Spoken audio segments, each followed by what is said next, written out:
A Mile High Rendezvous, A Mile High Romance, Book 4. Written by Cassidy Cole. Narrated by Julia Emlen.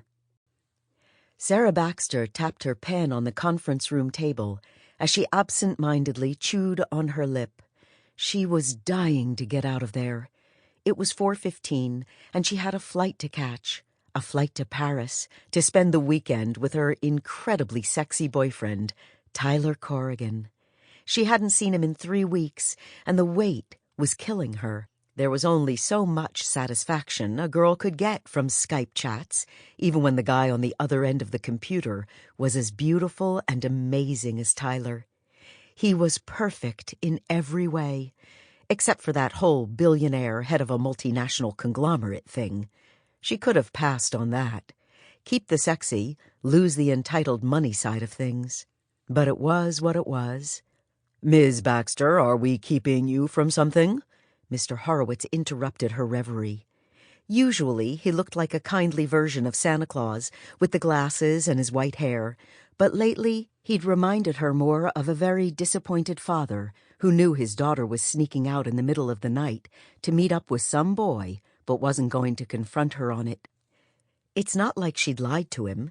She hadn't been sleeping with Tyler when she went to Australia. It's just that seeing Tyler again and hearing how much he'd missed her and still wanted her had led to them getting back together, which then led to her blowing off her job for a long weekend in New Zealand during one of the busiest accounting periods of the year. "I'm sorry, Mr. Horowitz. It's Friday afternoon, and..."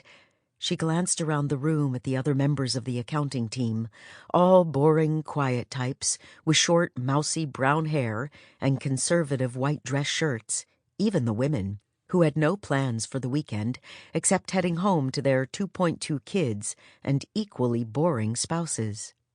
Was she the only one who believed in wearing a little color in the office?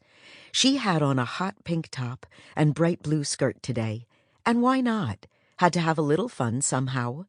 Unfortunately, her hot pink top stuck out like a sore thumb amongst all the whites and blacks and navies of her coworkers. Even the secretary at the front desk wore black and white every day. She should be used to standing out by now, but she wasn't. Walking the tonified halls of Corrigan Inc. made her feel like she was wearing a neon orange sash across her chest that read, "Trailer Park Queen, doesn't belong." Horowitz stared down at her. "We need to get this report out today, Ms. Baxter. Do you have somewhere else you'd rather be?" Yes, but she couldn't say that. "No, sir, I'm sorry. Please, continue."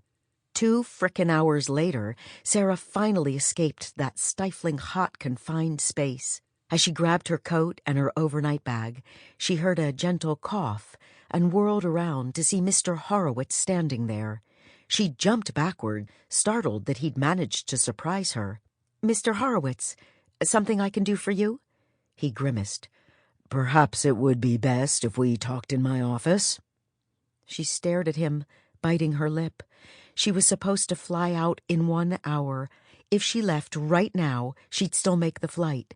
But if she stayed for even 10 more minutes, she wouldn't. Sure, she was taking Tyler's private jet and was the only passenger, so not like they wouldn't wait for her, but that wasn't the point. The point was she didn't want to stay in the office 10 more minutes. She wanted to leave as soon as possible, so she could land as soon as possible, so she could see the man she loved and spend as much time with him as she could before she had to turn around and come back home. Unfortunately, that wasn't the type of thing you told your boss, even if your boyfriend was his boss. Can I make one quick phone call first, and then I'll be right there?" Horowitz nodded and walked away. Was it her imagination, or were his shoulders slumped, as if he had another person or two perched on them? Poor guy. They'd had one hell of a year, between the Paris accounting scandal and some last-minute changes to the FASB standards. And then here she was, his go-to girl, daydreaming about long days spent in bed with her boyfriend, instead of focused on her work. She hated the fact that she wasn't doing as well at her job as she used to, but she Sample complete. Ready to continue?